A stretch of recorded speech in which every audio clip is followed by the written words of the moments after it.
One. Okay, guys, we got a few seconds here to wait for Instagram to get their act together, and then we'll get started. So I'm going to sit here and I'm going to sip my coffee very quietly. How's that? I didn't actually sip it. Did you? I thought you were sounded like you were sipping it. No, I actually faked it. Okay, are we ready now? Okay, ladies and gentlemen, we're ready now. Ready now. Go. Are we ready now? Okay, Yeah. ladies and gentlemen, it's Sunday, a day for reflection, a day for discussion, and a day for the judge over in Tallahassee to tell DeSantis what he wants to stop people from putting on ads about Amendment 2 and Amendment 3. It's the First Amendment, stupid. But we don't have that problem here. We talk, and we talk when we jump into the rotation.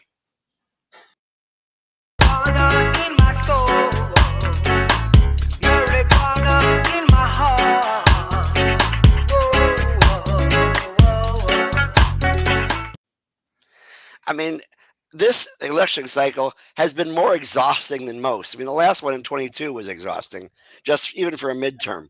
But the amount of misinformation just piling on and piling on and piling on is absolutely insane. It's so bad. It's so bad.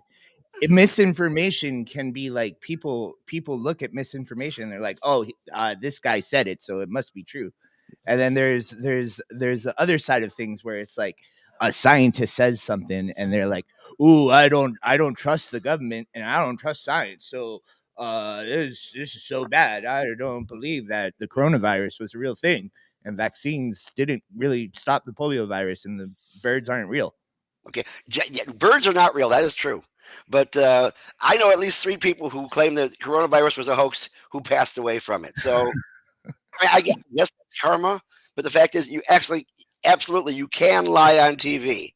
You can lie in television ads. Don't trust those gain commercials. The stuff smells like crap. Okay? I'm just saying. But the fact is, if you just want to be able to prove that to yourself, when they go ahead and they broadcast one of Trump's rallies that is lies from beginning to the end. There's like no truth in there at all. Or if there is, it's mixed in so subtly that all the people, the pod folks in the audience have no idea whether it's real or it's not. And if they hear something that contradicts it, they say, oh, what you're saying is fake news. What I'm saying is real. Project 2025 is fake. It was made up by the Democrats, all 900 pages of it. And the Heritage Foundation is actually part of the YMCA. That's why they play YMCA at all of his rallies, because they, in deference to the Heritage Foundation, who never really wrote Project 2025, and nobody knows anything about it. It's just a fake. Well, I'm going to go ahead and say, let them continue with this misinformation, because one of my favorite things in the world is Donald Trump like dancing to a gay anthem. Because he sits there all the time. It's like, welcome to the YMCA. Okay, now we've got our audience awakened. Let's go ahead and introduce ourselves, at least those of the folks who are here today, because we're missing somebody. My name is Gary Stein. I am the political director for Suncoast Normal. You heard the crowd. The crowd loves you. You heard that? That's right. And our Master of Public Health. To my right, your left, is our deputy director. Oh. Our Master of Business Administration, Carlos Jose Angel. I always press the wrong button. Have you ever considered just having one button that plays Tito Puente? Just a thought.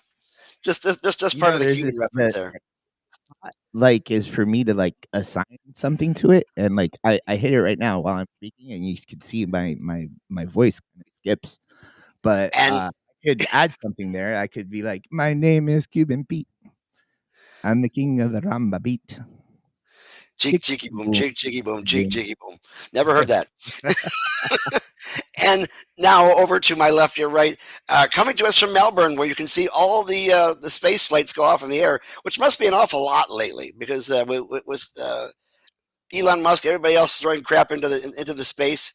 I guess you see a lot of launches out there by Melbourne coming up from Cape Canaveral and things of that sort. And this guy is actually running to be a state representative for District 33, which includes Melbourne, and that is our good friend Vernon Anderson, Jr. Hey, Gary. Vernon, you're a fresh face in the political spectrum here, which is good because you haven't been tainted by, I don't know, all the greed, corruption, everything else that seems to flow with politics. Uh, Give us a little bit of an idea as what your background is and what made you decide to switch gears and get into politics. Oh my goodness, it's simple. I just got tired of the craziness. It's time to add some sanity back into politics. But no, I spent 22 years in the United States Air Force. Loved every second of it. And I was started out as a crew chief and working on fighter aircraft. And then my last 6 years, I was a program manager, helping to build a lot of different systems throughout the country. I mean, not just the country, but the world. I've been married to my wife for 35 years, and she's here with me today. She probably won't say anything unless I say something crazy. But yeah, I've been married to her for 35 years, and I have 3 kids. My son is the oldest. I have twin daughters. Both of them went to college here. My son graduated college in Texas, out of Texas. That's where I'm originally from. But the A&M? question, yeah, sir? Texas A&M, I guess? No, University of Texas. Don't say anything about the game last night either. I wasn't going to go that way. Yeah, I was. No, but yeah, the one reason why I joined is because when they started attacking human rights, freedom, the Republicans started attacking human rights and freedom, stuff like that. They tend to bother me, being that I spent the last 36 years of my life fighting for democracy, and that just really didn't sit well with me. Yes, I am a new face. I'm the change. I'm the person that, like my wife always say, I can't be bullied or bought. And but no, some of the things that I'm focusing on right now, and well, let me start at the beginning. The funny thing about it is when I started down this path of going, jumping into politics, one conversation with my wife and I had was I said it to her, I would never become a politician. And that's something that is easy for me to say because I've always been a public servant. And that's what it should be about. It should be about serving the public. However, the things that I want to look at improving is, of course, our educational system. Especially when our Republicans, our supermajority, has started taking a lot of the substance out of our education system, American history, which is American history, just like all history that's created in the United States. But healthcare, insurance, all this is out of control right now here in the state of Florida. And like I said, we need to add some more sanity back into politics. But democracy is at the top of my list, and the reason it's at the top of my list is because without democracy, the others really truly don't matter, because we don't have a conversation about it anymore, because our Republican friends are going to continue just to try to destroy it, as slowly but surely. So that's why I'm in this race. It's not easy for a person like you who appears to be an altruist, and it's altruism to narcissism, because it seems like in politics you have to really think a lot of yourself to believe that when you go out there, people will automatically vote for you. But the fact is, a lot of folks who really care, a lot of people who are the altruists, are the ones who are trying to prove themselves day after day, as opposed to putting out false narratives, which seems to be happening a lot. That's why you end up getting folks in office who really are not qualified. But you've got a lot of background and experience in engineering and things of that sort that would make a difference in the way that they see things in Tallahassee, which a lot of times they say follow the science, but what they're saying is follow the money. Because they have experts coming to them, pushing the envelope, as I call it. When they take that big envelope of money and kind of push it their way and say, here's what I want you to say. And that is what seems to be happening. So politicians will change their ideas, their thoughts, their opinions based on who's helping fund their campaign, which is not the way a representative government is supposed to work. Right. At all. At all. One minute, and a couple of people have come to me already and said, well, Vern, you haven't raised that much money. And I haven't. And, I don't think the money should be the driver of who wins.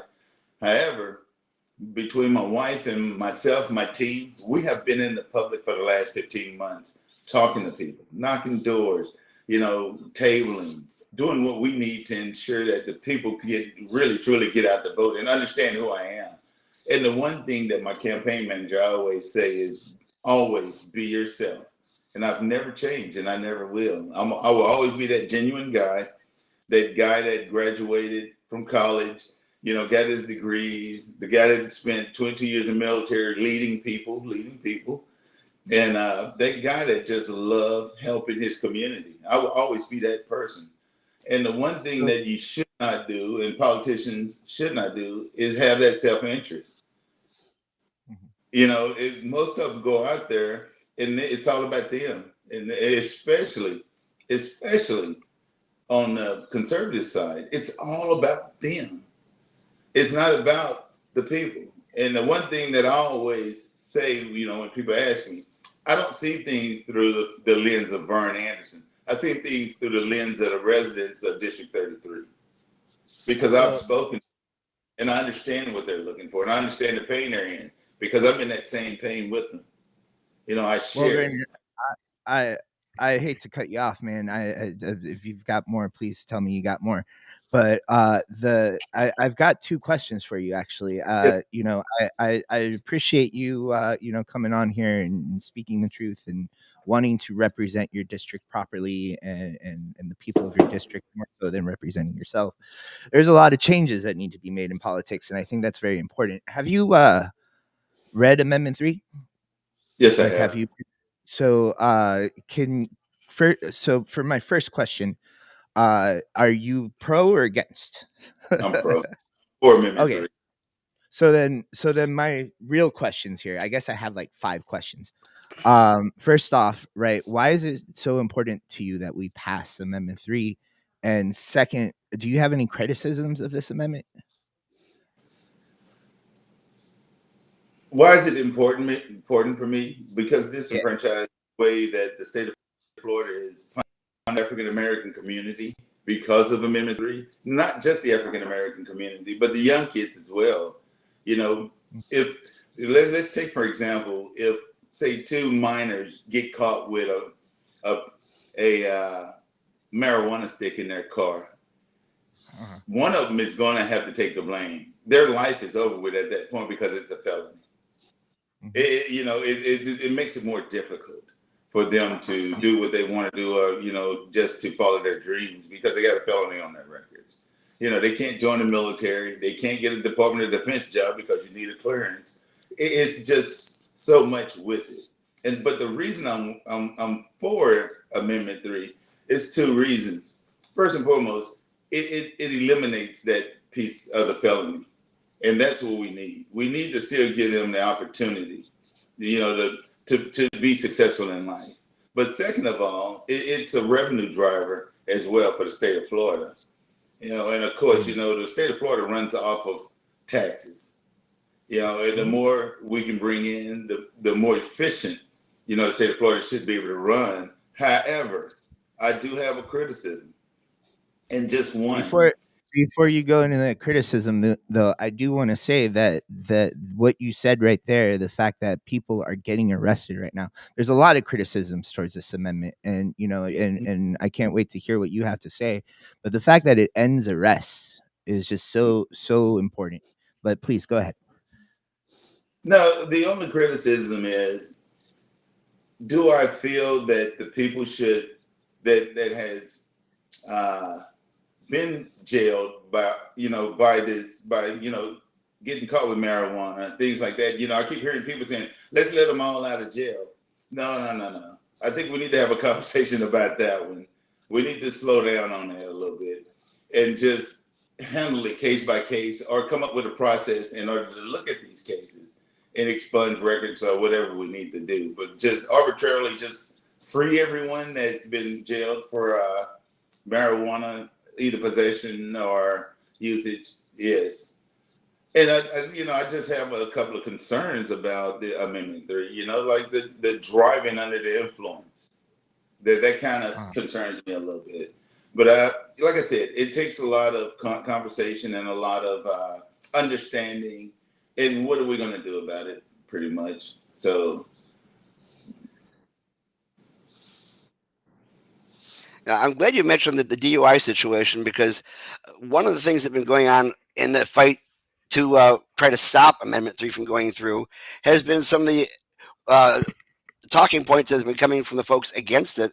And the fact is, in states that actually have adult use cannabis, you actually find the number of driving while under the influence goes actually down.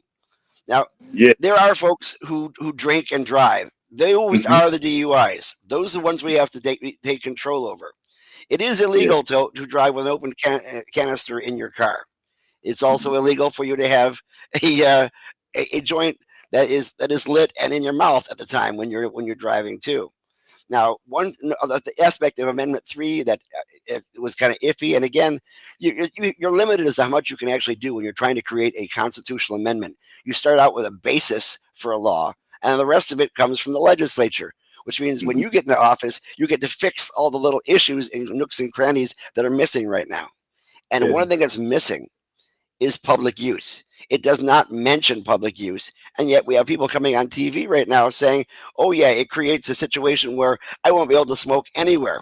Well, guess what? Right now, you can't smoke anywhere. It's already the law. It's been the law since we had a medical cannabis, that unless you are in a private property owned by you, essentially, you can't smoke anywhere. Now, if you're in a private property where somebody allows you to, yeah, that's fine. But if you're in a rental situation, your landlord can evict you, and you can be arrested for smoking in your own home. Yes. Or anywhere public. You can smoke. You can sit down on a park bench right now and open up a beer, and no one's going to arrest you as long as you're just sitting there drinking. But if you have if you have a joint in your hand, you will be arrested, and that's what we got to change, because even if you just get a misdemeanor on your record, it takes forever to get it expunged. And again, all those things, all those opportunities that are out there are gone for you. So we need to have responsible, and I hate to use that word, but I know Carlos is going to say that means there are people who are irresponsible. There's always irresponsible people. What can you say? Yeah, so I've got a little bit, all right. I feel like I should keep my mouth shut, because sometimes when I open my mouth in these situations, I make us look a little bad. I'm gonna admit that, because I'm over here. I'm like, more kids should smoke marijuana. there should be more people smoking smoking weed while driving. Like, it's okay to clarify my opinions, right? When you say that you're concerned, Vernon, of people that are driving under the influence of cannabis, okay, that's a valid concern. And you know what? There's a lot of people that you should be concerned about that. But the truth is that, like, it's a class. I think about this question all the time. Would I want to fly on a plane if I knew the pilot had just smoked a joint? Right. My answer to that question is it depends on the pilot. Right. There are some pilots that I would not want to get high before they fly the plane. And there's some pilots that I would actually prefer it. It depends on whether or not that pirate, I almost said pirate, that pilot has some sort of neurodivergent condition or something like that, where, actually the marijuana might actually help them respond a little bit better in the plane. Right. And that happens too in driving. And, like, quite honestly, there's been some studies, and they're controversial, I know, but there's been some studies that show that, people are actually a little bit better driving while they're stoned, and they're horrible at driving while they're drunk. So, I mean, we can get into that later, but I understand your concerns, Vernon. I think they're valid, and, I'm not going to argue with you on that.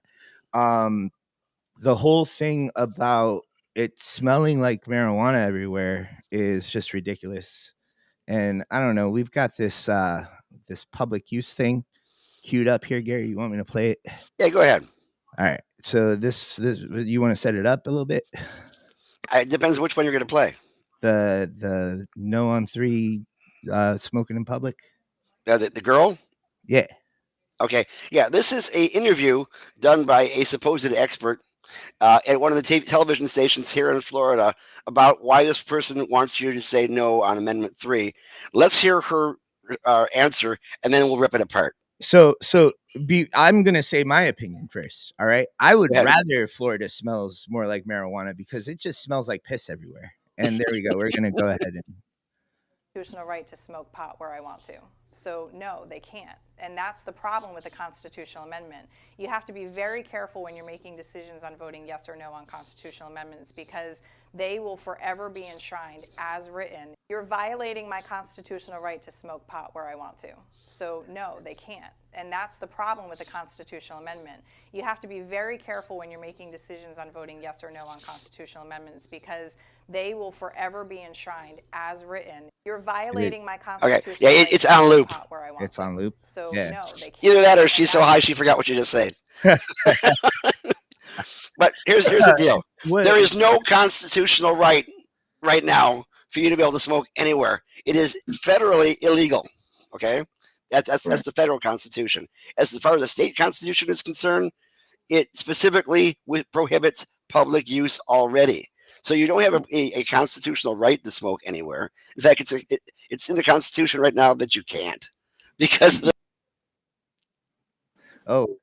which came through in 2016 when it was put through an implementation bill did say there was no public use. So for her to say no because all of a sudden I won't be able to smoke anywhere, well, you already can't smoke anywhere. So that is not a valid opinion. Yeah, there's so many lies being told. One that I thought was crazy, the Grady Judd saying that cops would be busier if the amendment. Of course, and he'd like that too because it's going to confuse cops, and then they'll be so busy.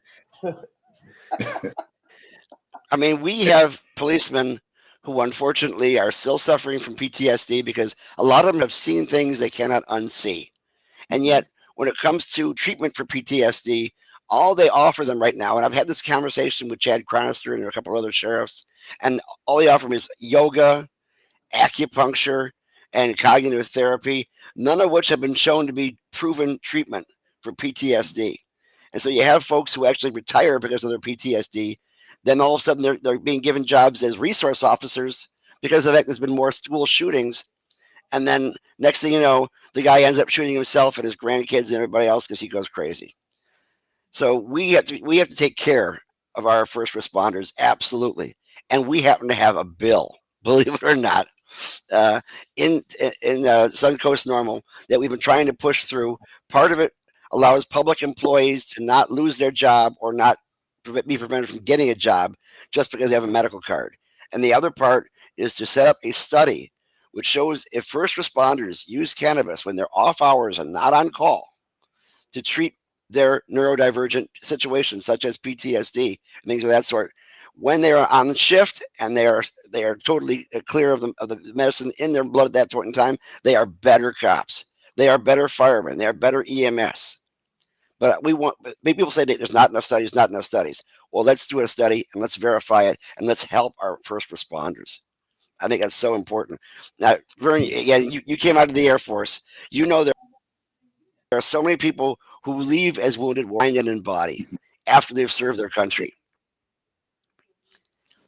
And we have to be cognizant of their needs as well. Absolutely.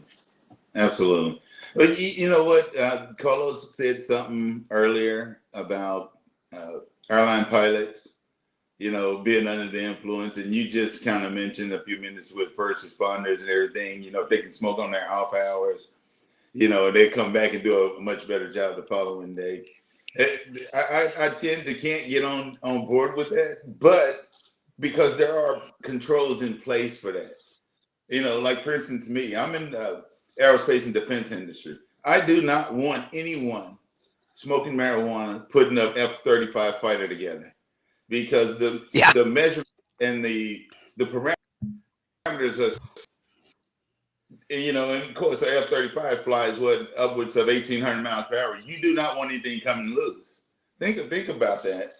But for wounded warriors coming back and the first responders, that's seen things like decapitations and things like that, if that's what make them stable or level them out, it has to be some type of, it has to be some type of, I would say, leeway there to help them out. You know, because first and Yeah. foremost, I don't want a fidgety first responder responding to me after I've gotten hit by a car or something, trying to put an IV in me. I want someone with cool hands. And of course, my wife is over there shaking her head. Yeah, because I hate needles. First of all, they get one shot. Yo, But, I'm right with you, man. I need my mom to hold my hand whenever I get like a shot or something like that. You make a lousy junkie. That's the problem. But and am I allowed to make a joke about Boeing here in regards to manufacturing of aircraft while under the influence? Because I have a feeling that's a good part of it. I'm almost glad that they're laying off 17,000 employees. Give those folks a break. They've been under enough pressure to do a bad job at their job. All right. We need to figure out whether or not those people that worked at Boeing were high. And if they weren't high, we need to do tests on them to make sure that they can put a plane together better high.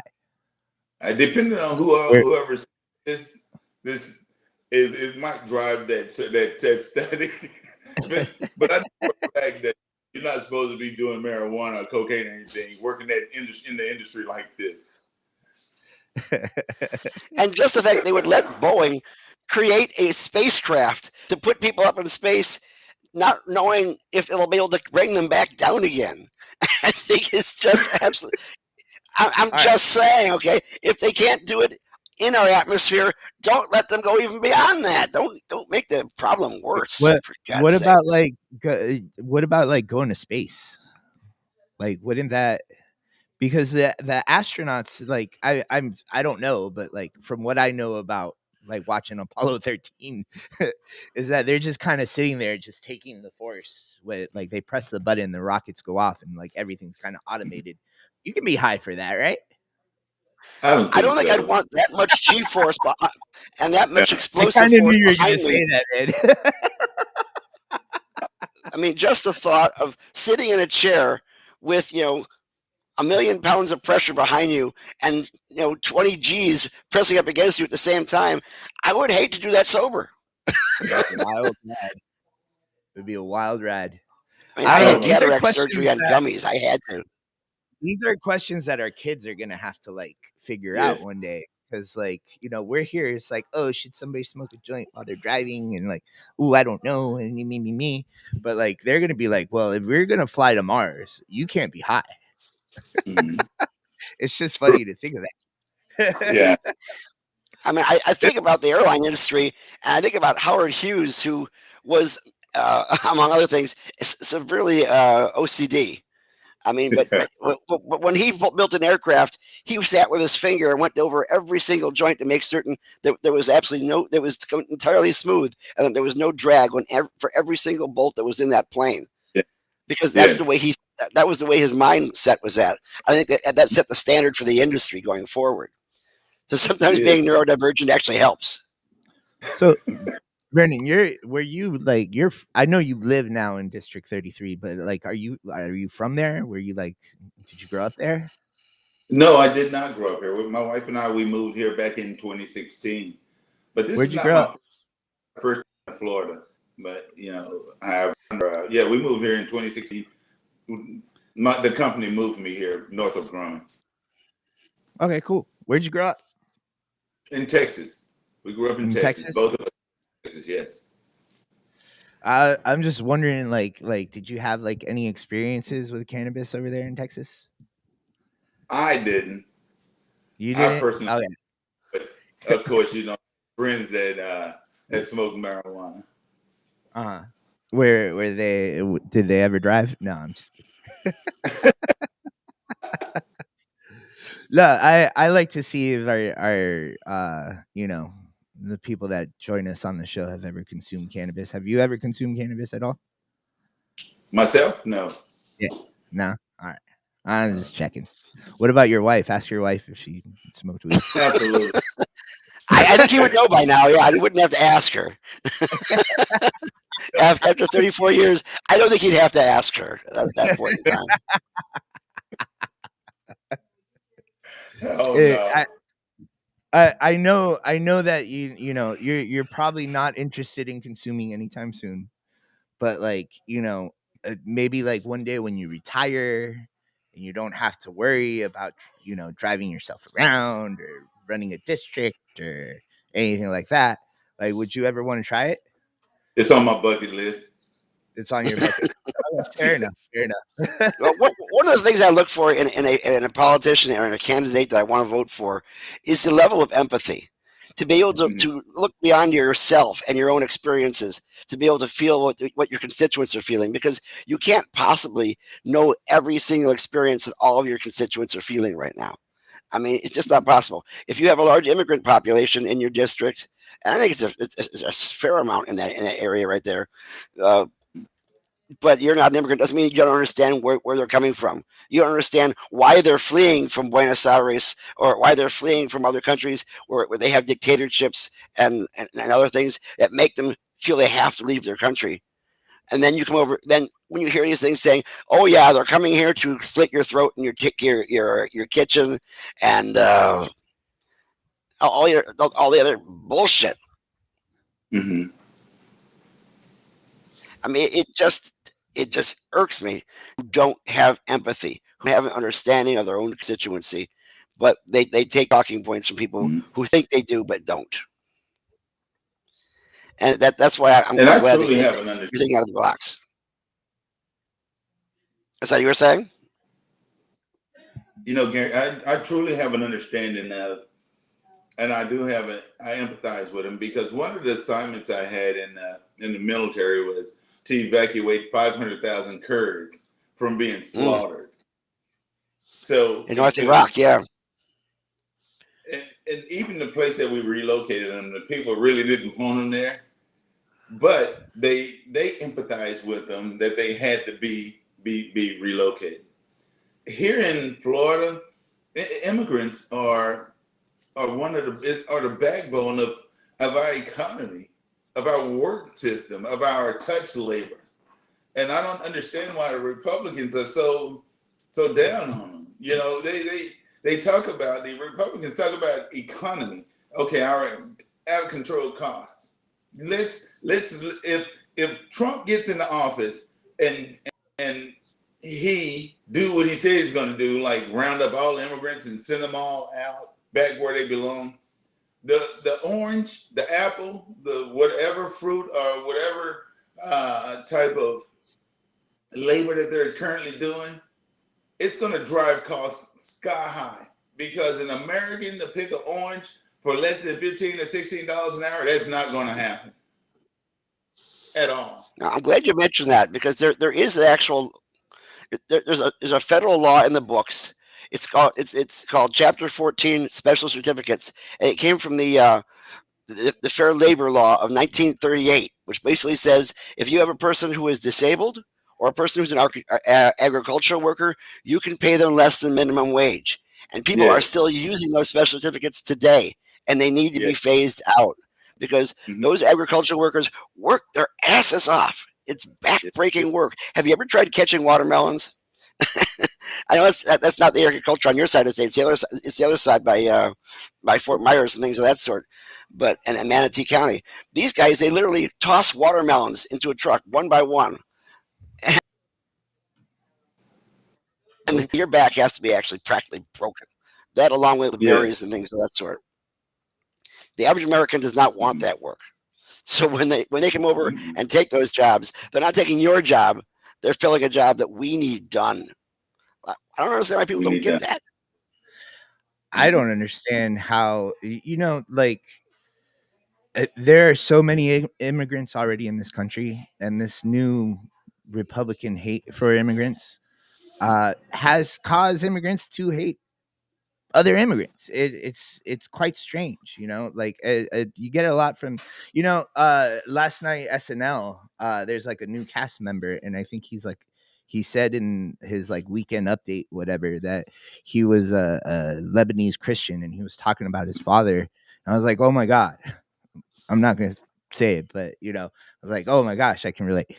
But they were like, we're Lebanese, so like that's basically like Eastern Europe, and we're kind of like French, and we're Christian, so it's not like we're Middle Eastern, and and like the reasoning, like the level of reasoning. I just read this book, Defectors, by Paola Ruiz, who like discussed like the Latin American community and how the right is like taking over the Latin, and how like the racism in Latin America and people bringing that over to the United States, and then that the Republican Party could use that to cause them to hate other immigrants.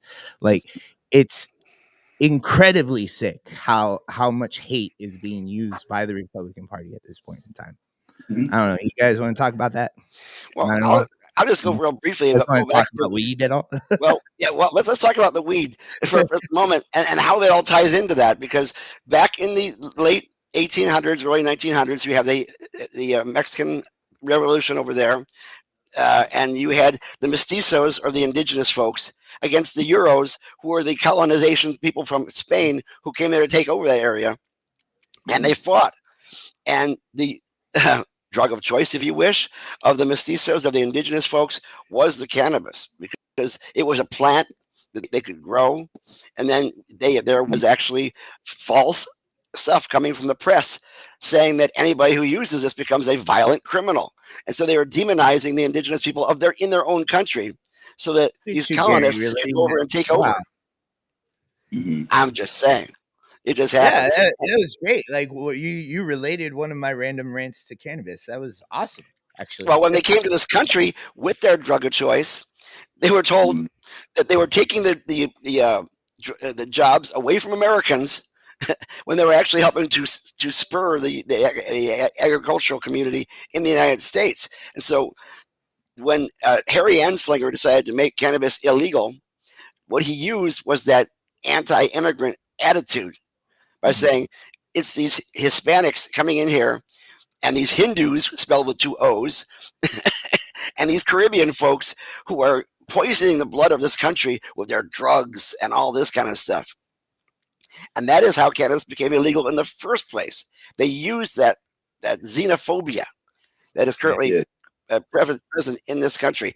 And Vernon, you saw it firsthand with the Kurds. I can't tell you how many people were telling me, we don't want those Arabs in our country. They're not Arabs. They're Kurds. The Turks saying, we don't want them in our country. They were more Turkish than they were Iraqi, but they didn't want them there. And then they went to Germany, and Germany started calling them Fremdarbeiters, which means foreign workers. And they were saying, we don't want those Arabs in our country. And it came all back again. Mhm. But that's the kind of attitude that really it transcribes all levels.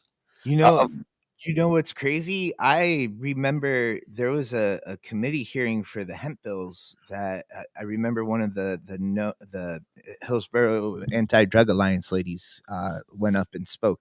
It wasn't Ellen, it, I love it her. wasn't Ellen. It was her like sidekick, or like Laura. Okay. the president that never talked, or whatever. I don't know, Laura.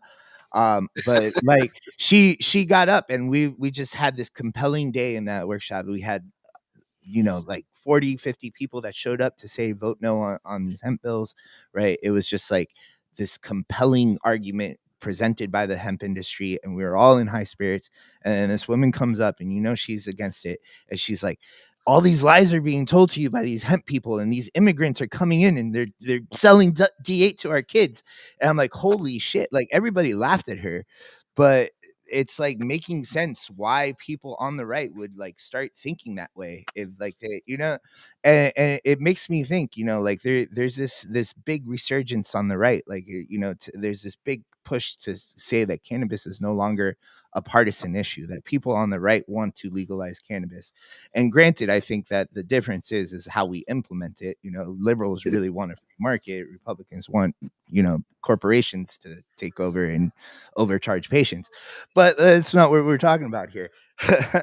But I can see how, like, if they still wanted to demonize cannabis, how, if their stance was really no on 3, and Donald Trump wasn't saying we need to vote yes on 3, they would demonize it with the immigrants. There would be like, all these immigrants are coming into this country and getting your daughter high, and then you're going to have an immigrant baby.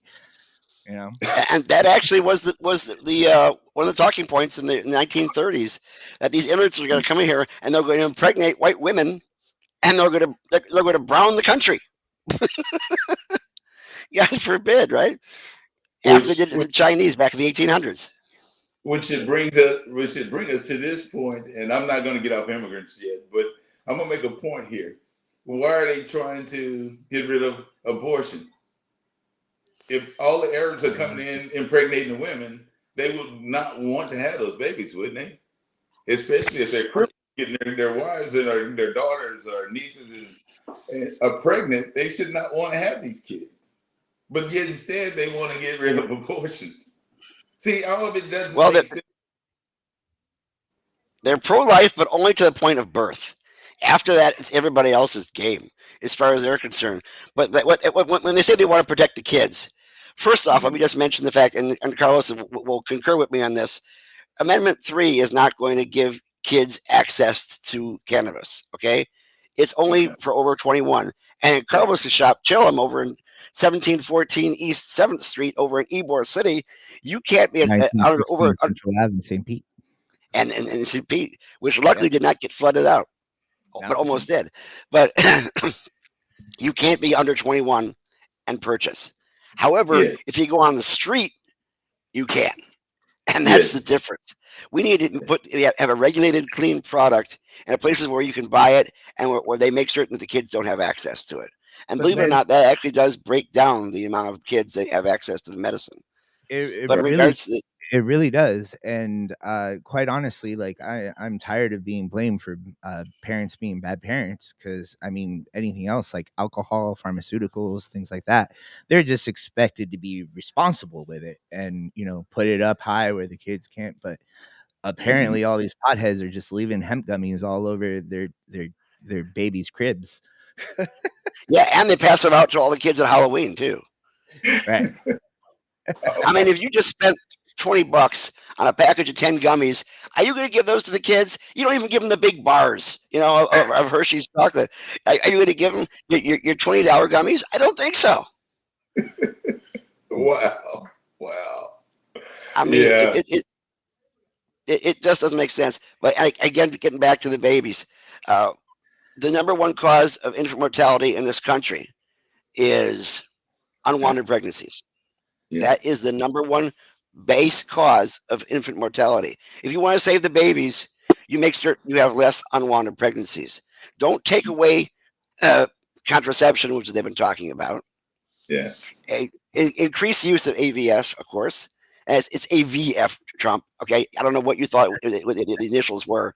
I think you said ABS, which is irritable bowel syndrome, and I think you are actually the king of irritable bowel syndrome. But we're not going to get into that. But the fact is, you have to give people the ability to terminate a pregnancy if it won't be in the best interest of the baby, and that's what it comes down to. All right, so we Carlos and Gary. I'm 100% pro-choice. I just want y'all to understand that. But go ahead. Well, that's the thing. It's like we've been having it's been a good time talking to you, Vernon, and we've been really just like bullshitting and having a good time. But I want to take a moment to I've highlighted your little square and put your caption back up. I want to put some more focus on your platform and your campaign as it comes to cannabis, and get back to business here. How do you feel Amendment 3 should be implemented? I feel that it should be implemented slowly and methodically. Once it's approved, once it's passed, like I said, we still need to have conversations to make sure it's implemented properly. It's just like alcohol. When prohibition was when alcohol was legalized, it wasn't just legalized. It was legalized, and they can only sell it in saloons and different legalized places. But yet instead they didn't make people responsible for themselves after they drank too much. With cannabis, we need to methodically implement this. Basically, what I'm saying is, if a person goes in to buy say 20 sticks of cannabis from legally, they should be. To me, it shouldn't just be where they can go in and buy 10 cases of cannabis and then just smoke it all up in 1 month. They should be limited at first, at the beginning, and it still need to be studied. We still need to have a lot of studies behind this to see how it's going to affect not just our economy, but our just culture, period. Could you imagine, having a room full of, I would say, I was going to say church going people that are sitting in church high, off of cannabis because they smoked the joint, and then of course when the pastor started teaching, they just fall asleep because could you imagine that? Could you imagine having a classroom that are high? Well, actually, I've had a classroom full of students high. Believe it or not, Vernon, my background is in cannabis education, and I used to travel the state of Florida and hold workshops on how to grow marijuana. So actually, learning anything. What happened? Now, Carlos, by the way, has a degree in theology, which is funny because he's an atheist. But I guess once you learn everything there is to know, there's no reason to be religious anymore, right? But in Genesis, when they're talking about how the high priest has to be prepared to go into the tabernacle and to speak to God, they had to anoint him with the anointing oil. And in the recipe for the anointing oil was cannabis. And so the guy was literally doused in cannabis oil before he walked in because that would open his mind to be able to speak to God. That said, if you're not the high priest, I guess you're out of luck as far as the Bible was concerned. But that is where it's mentioned. Right. Absolutely. No, and I would like for you to do a little research on a church out in Colorado called the Church of Cannabis. Only in Colorado. There's actually a mushroom church out in Oakland, California, by the way. But what do you call it? What about this, right? All right, there's quite a bit of criticism about this amendment, especially coming from the hemp industry. A lot of our followers, are very much informed on this criticism, but for the past couple of years, truly, you've had funded certain legislators to put forward a bill that would make hemp illegal in this state. And we fought it, 1 year we came to a compromise. The second year it passed, but DeSantis decided to veto it. And that veto ended up causing all this controversy because now there's a lot of like Republican hemp store owners that are like, oh, DeSantis is on my side. I just can't say that with a funny, straight face. There's a lot of hemp store owners. DeSantis is on my side.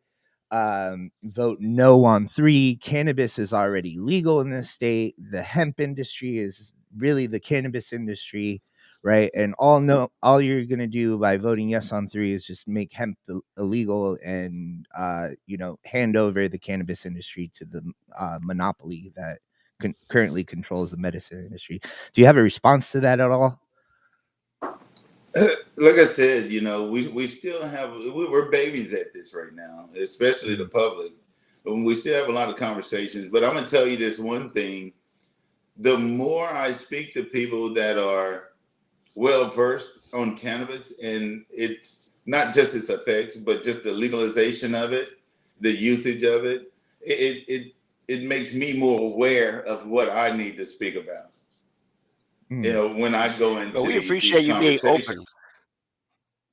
One of the things that we do as a 501c4, as a Suncoast Normal, is to help educate the politicians who are part of representative government, because you can't possibly get all the information unless you're already heavily into the industry, which not everybody is, especially when we're getting into politics.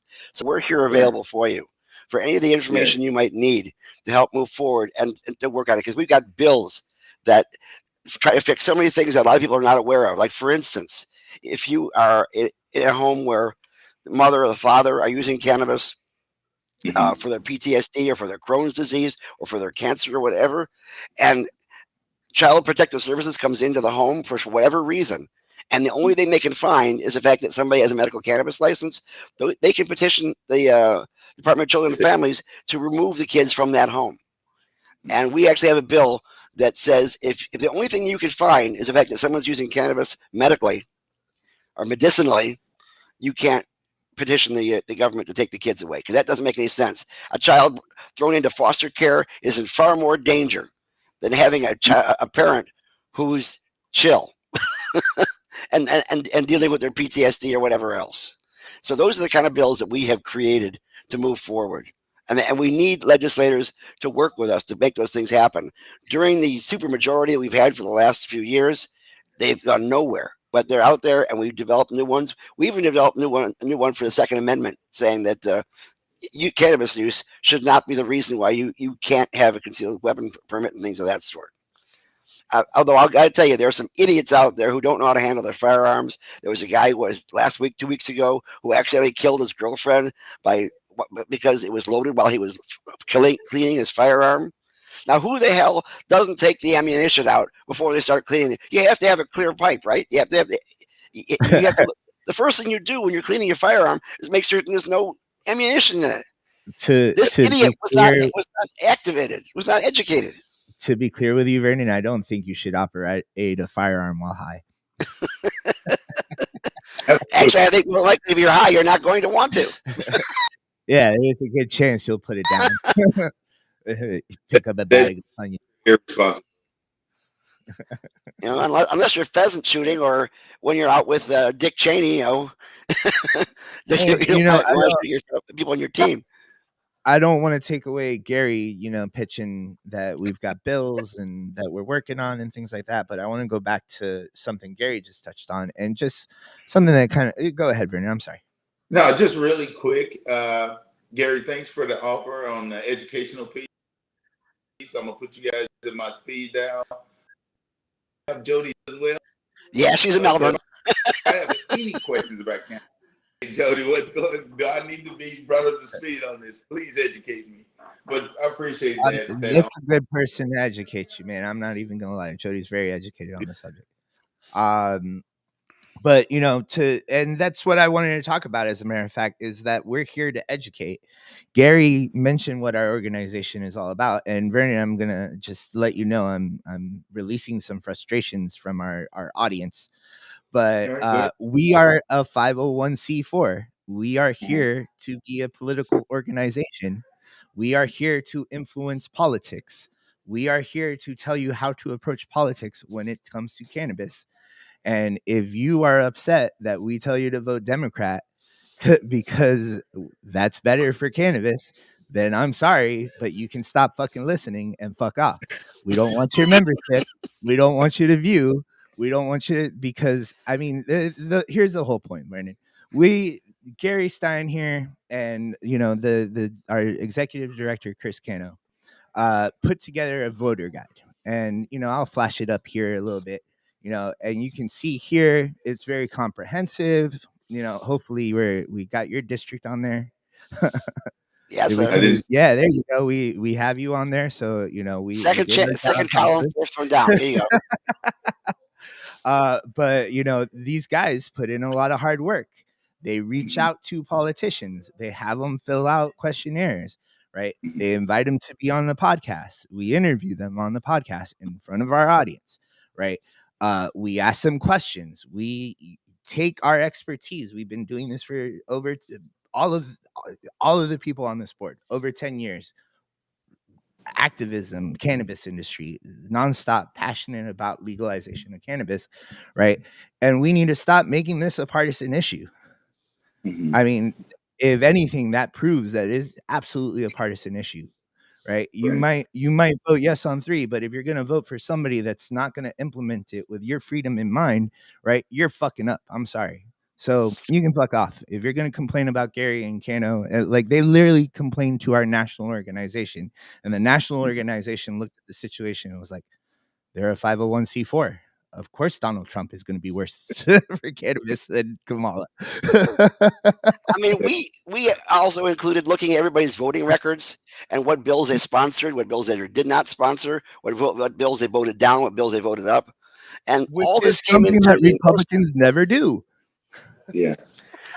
Well, but the thing is, there's a lot of Republicans that I know who would vote for it if leadership would let them. And that a lot of times is the issue with Tallahassee, that they do have a very military stance in the GOP side of the House, and that is leadership driven.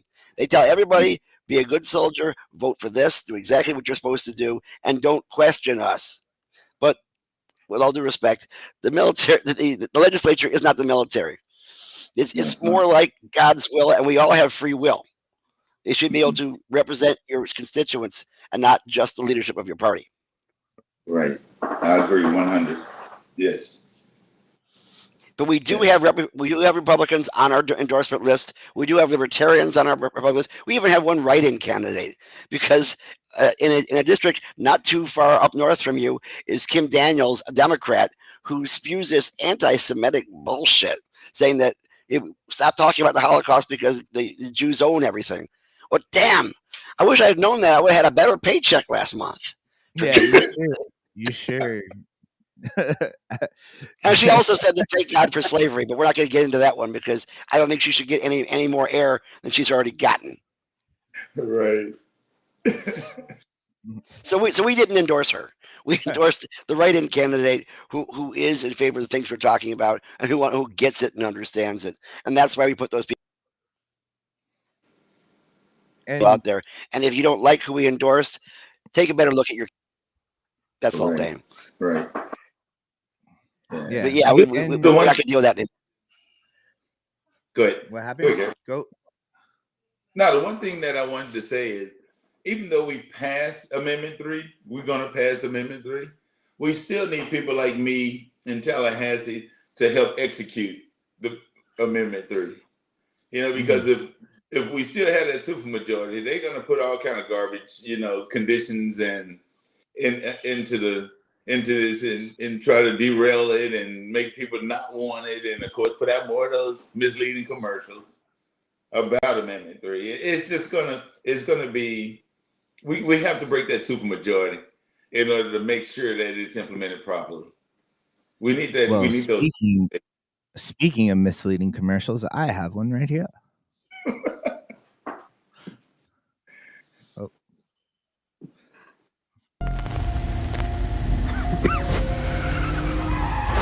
Unlike alcohol, there's no easy way for law enforcement to detect how high you are when driving. A DUI can more than double your car insurance, and driving high affects more than just you. DUI crashes increase in states with legalized marijuana, putting everyone at risk. Don't drive high. It can raise your premiums or end your life. Okay, just so you know, I don't see anything in my last application for auto insurance where it asks you how often do you get high while driving. It doesn't actually say it in there. So there's a lot of issues in regards to that commercial. In regards to, again, DUIs go down in areas that have greater access to cannabis because they'd rather do that than alcohol. That is something I want. I want to bring up a very important point about you, Vernon. From the little impression that I got from you. You can tell that you've never smoked weed. It's not a cannabis stick, by the way. It's a cannabis joint. It could be a military term. I don't know. But you can tell. But here's the thing: is that you're educated, right? Granted, you're a little concerned about people driving DUI with cannabis, and you know what? Some of that concern is actually very valid. And I'll agree with you a little bit on that. But you understand that we need to end these arrests. You understand that we need to implement this carefully and constructively. You understand that we need to block out this cannabis monopoly. And you understand the racisms behind prohibition and why it continues to be prohibited. And you understand the dangers of Republicans implementing this industry. Absolutely. Yes. So kudos to you, man. I'm happy that we endorsed you. And it's been a great conversation. Thank you so much for being on today. Thank you all Now, for having me. It's been amazing. you need money for your campaign. How do people get access to help you with that endeavor in these last few weeks? However much longer you can actually still donate. Yeah, just go to my website at Anderson Campaign 2024. Hit the donate button. It'll take you straight to AgBlue. Cool. And if you need some help, go ahead. And if you need some boots on the ground, call Jody. She's local. You hear, Jody? It's on you. So I don't know, Gary. Kano's not in today, so I don't know. Do you have any news that you want to share with anybody?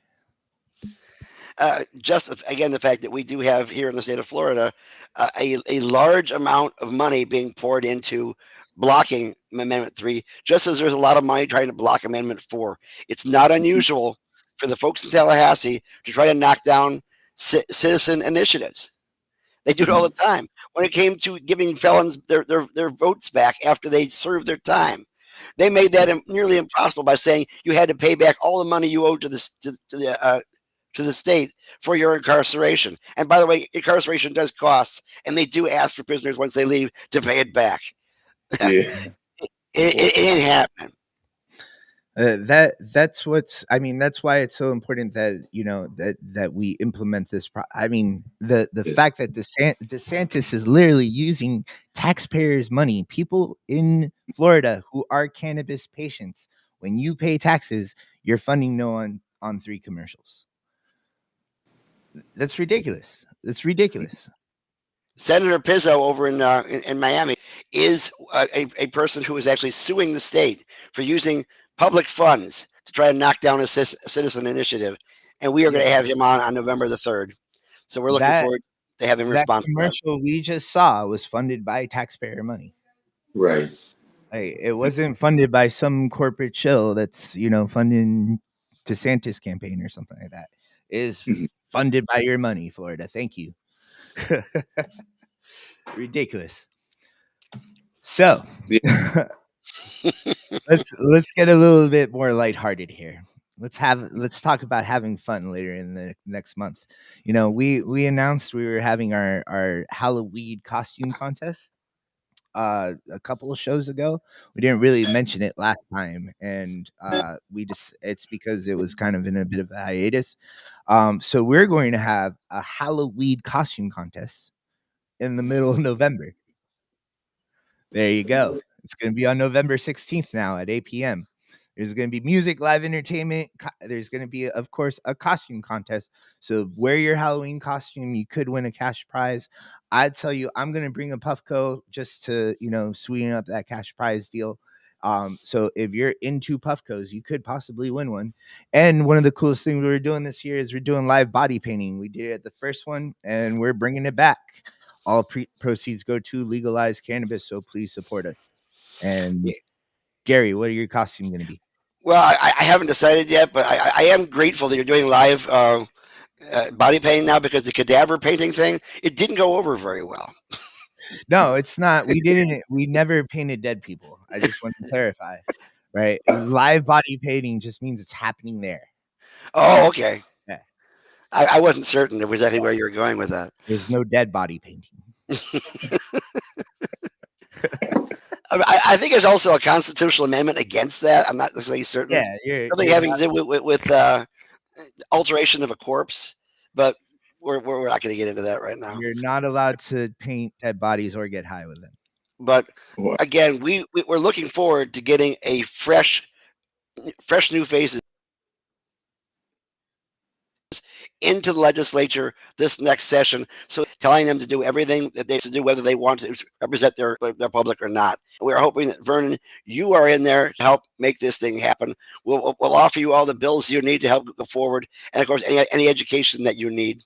We're more than happy to do that, because there's a lot of issues that have to be resolved, including making certain that that folks have a chance to have access to being in the business as well.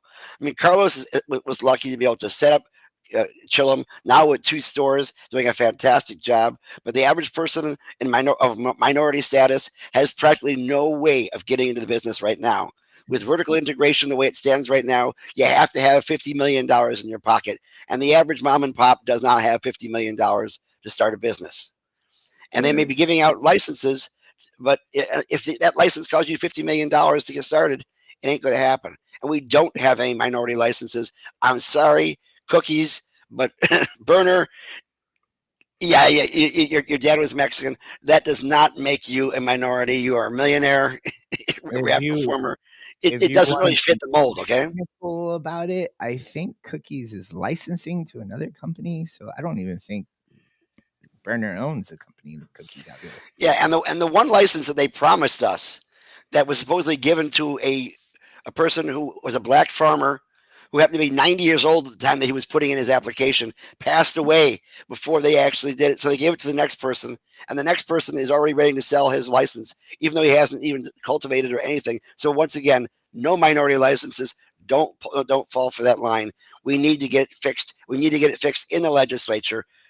Vote yes on Amendment 3. It gives us a basis to be able to work on. Without that, we won't be able to put in bills that will allow home grow or all the other things that you want, including making certain we have social equity programs in place to make certain that people have access and also can get equity from the industry. So, Vernon, we're looking forward to you joining us in this fight. Any final words you want to say before we close it out for today? No, I just want to say, we just need to make sure that all Democrats get out to vote for this. Not only vote for this, vote for me as well. That way, we can get me in the office and, help move this fight forward. But today is supposed to be. Today is Sunday. If we were a normal state, this would be a Souls to the Polls day. But we don't even have early voting until, the 26th? Approximately a week and a half before the actual election?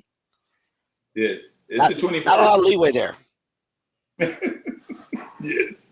And I don't know why they would ever stop that, Mm-hmm. I mean, it seems like the Democrats are the party of get out the vote and the Republicans are suppress the vote. I'm just saying it just looks that way. Tell me I'm wrong. Okay. And with that, we're looking forward. We actually have a special show tomorrow morning. Normally, we do not do these things on Sundays, but should have got his thing ready. Yeah, we have Daryl Parks is coming on tomorrow. Daryl Parks is running for Senate District 3, which is a district the size of Massachusetts. It literally covers the entire top of the state, including Tallahassee. The current guy is a Philadelphia Eagle by the name of Corey Simon, who last time in the Senate said that he once went out to get, I guess it was Delta 8 for lack of sleep. And then he had a psychotic anxiety attack and ended up in the hospital. But first off, obviously you didn't know what the hell you were smoking. That was because there are certain cultivars for sleep, and there are certain cultivars to keep you awake. You don't drink a cup of coffee to help you go to sleep. He said that the problem. I was in the room. All right. He said that the problem is that he took one gummy. The person that sold it to him didn't really educate him on it. The person that sold it to him just said start slow. So he took one gummy, right, and ended up having to go to the hospital, have his stomach pumped. I mean, come on, dude. Come on. And looking at the dude, he has an ample stomach. He's a big guy. He's a football player. What can I say? I don't want to take away from, there are people that, take too much and they get scared and, you're scared. Fine. But it's just a ridiculous notion that he had his stomach pumped for one hemp edible. Like, pisses me off, man. So I'll tell you right now, vote for Daryl Parks. He's going to be on the show tomorrow, but I could already tell I like him better. Absolutely. And he's a lawyer who's done a lot of important work. And we'll get into that tomorrow. He's coming on early because of that. He's got to get his gut out the vote campaign for all of his constituency, which is massive, as I've said before. covering a huge swath of Florida. So we were giving it. We were lucky to get him for that period of time, and that is a flippable district, guys. So Yeah, flip all and the he gets it, but you'll get into that tomorrow. Check us tomorrow at 9:00 a.m. program note, and you'll see him. Of course, we're going to replay it again next Sunday. So to make sure we get that word out there. But if you want to see it live, want to get a chance to comment live,